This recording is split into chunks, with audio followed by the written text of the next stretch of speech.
Hi, my name's Tim Lee, and I'm the director and founder of Collaborate MK. And this is the 15th of a series of interviews for members of Collaborate MK who have the gold membership option. And today I'm in conversation with Sue Pardy.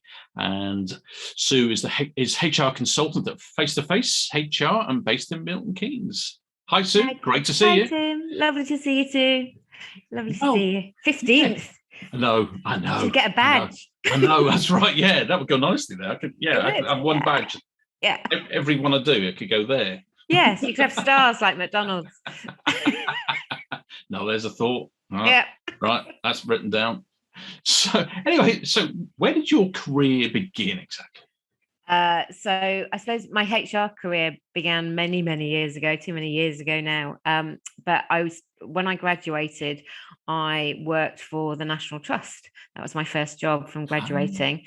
And I was something attractively called a floater, which was basically a secretarial assistant. There was a team of 6 of us, and we covered absences within the National Trust head office, which was in London at the time. And my colleagues wanted all the sexy jobs in historic buildings departments or press office, and nobody wanted to work in personnel, as it was called. So I ended up doing all the HR cover, the secretarial cover for the HR secretaries in personnel. And then a vacancy came up, and I thought, well, I'll go for it. So I became the secretary to the HR manager.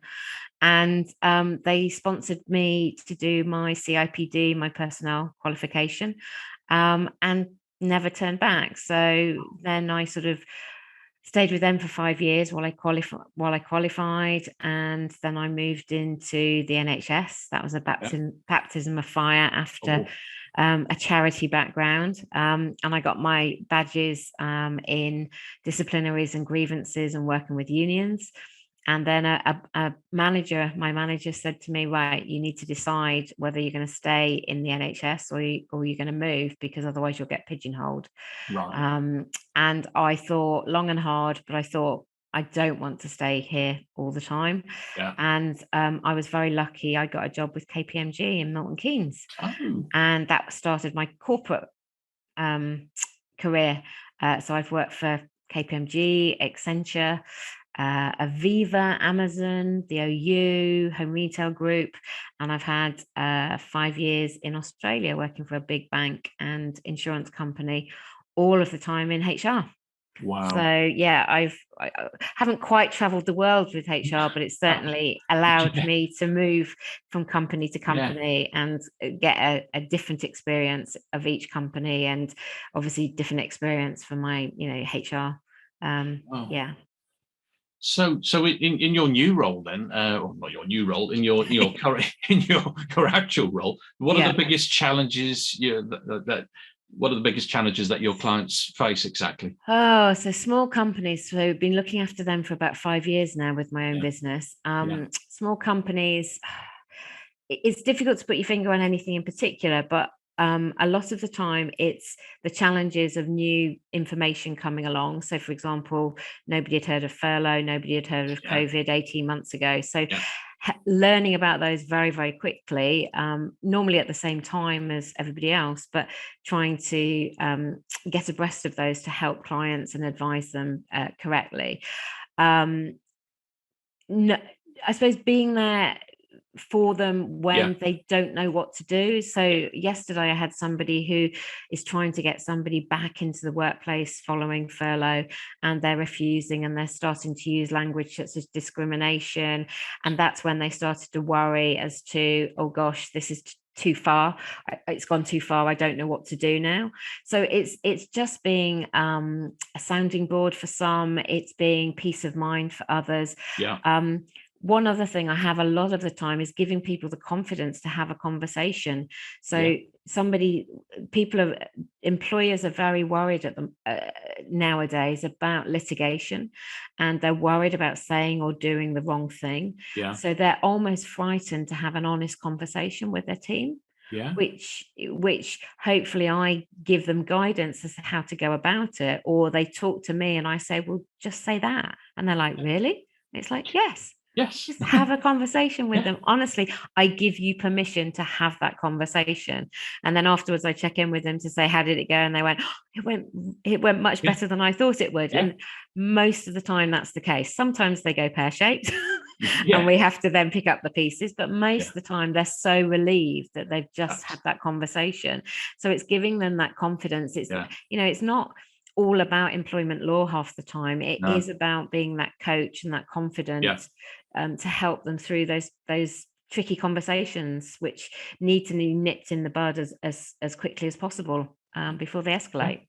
No, I can relate to that in my retail career. We had HR advisors and so on, and there was times when you're running a business, it is not the first thing on your mind. You're looking after your business, and you do need that peace of mind to make sure that you say the right things and totally correctly and so on.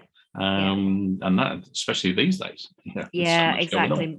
Employees are much more aware of their rights nowadays. And that's not a bad thing in any way, shape or form. But, it works both ways. The law is there to protect both parties. So. No, I know, totally agree with that.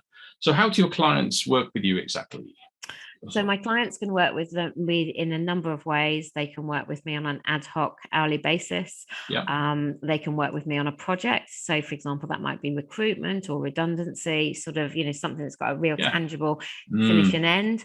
Or they can work on a retained basis. So a number of my clients, I work with them on a 12-month contract only, and they pay monthly. You'd be surprised how cheap it actually is. But they have that peace of mind. They can ring me and email me unlimited amount, and I'm there for them to hold their hand, to do the doing if that's what they want me to do, to be the HR manager if that's what they want me to do. If they want me to go in, I was with a client all day yesterday meeting their employees. Every client is different, so what we try to do is tailor the support to what is needed, because every company is different. And that is exactly what every business owner likes to hear, tailor-make. It should not be one size fits all. One size does not fit all. Not at all. That's my whole theory of business as well. And that's a great way of going about it. Now, I saw on your website that you offer a free HR checkup. So what's that all about?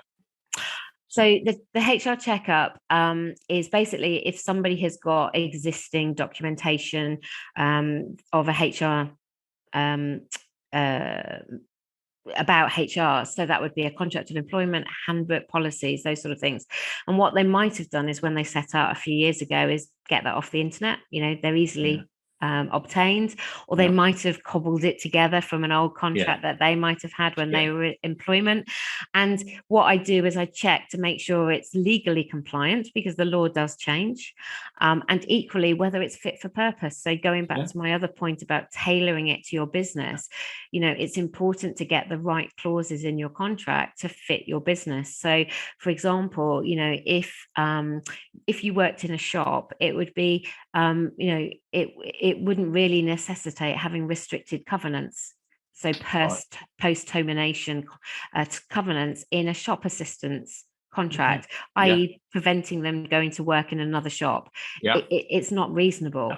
No. But if you're an operations director and you're going to work for a competitor, it would completely be realistic to have those covenants in place to restrict your what you do after you've left that business. So it's about, again, tailoring it to your situation. You might have holiday when you have a busy period of holiday and you don't want people to take holiday. I've got a client who works with the new car registration, so they don't have holiday in March and September. Of course. And that's not going to be the same for everybody. So again, it's about for me, it's about making sure it's legally compliant and it's fit for purpose.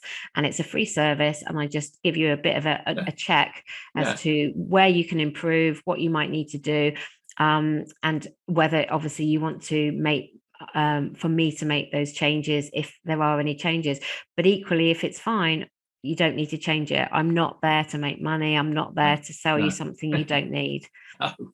Brilliant. Again, that's music to every business owner's needs. So, right. So thank you, Sue. It's an absolute pleasure catching up with you. Thank you, And Tim. look forward to seeing you at the next event. So, yes, absolutely. See you brilliant. soon. Thank Thanks, you. Sue. Cheers. Bye. Bye.